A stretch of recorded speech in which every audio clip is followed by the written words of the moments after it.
Mä vittu, kerran mentiin kaljakaupassa käymään, niin meikä vittu sillä niinku ihmeteltiin, että mikä on halvin kalja, niin otettiin sitten sitä jotakin olovia ensin ja mentiin niiden laatikoiden kanssa tiskille, niin vittu se kaveri huomasi, että vittu se on halvempaa saatana se Karjala.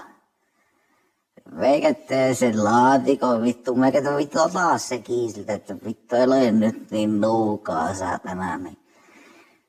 Sitten me, että se katsoi siellä, että, että oliko se tuo Pirkka sittenkin mentiin katsomaan, niin se vittu oli se halvempi se Pirkkakin kuin se Karjala. Niin. Meikä vittu, että ei saatana, että vittu kun ne jäi sinne tiskille ne edelliset laatikot. Niin meikä otti sitten niinku sitä Pirkkaakin vielä siinä.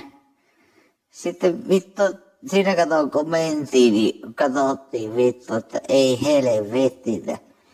Montako laatikkoa meillä on tää kaljaa.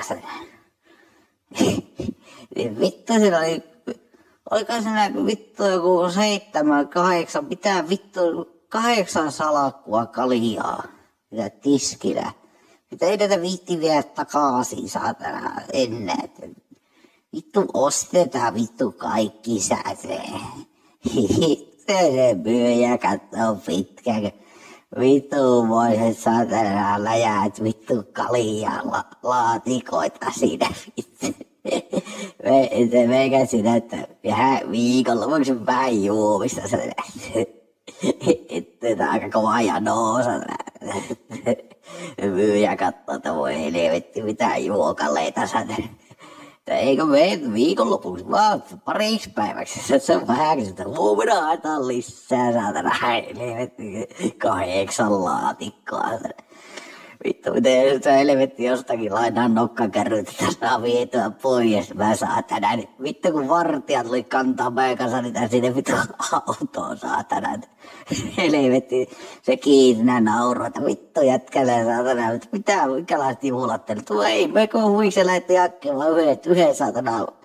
Yhden paketin laksessa saatana. Vittu 8 laatikkoa, vittu kaljaa saatana.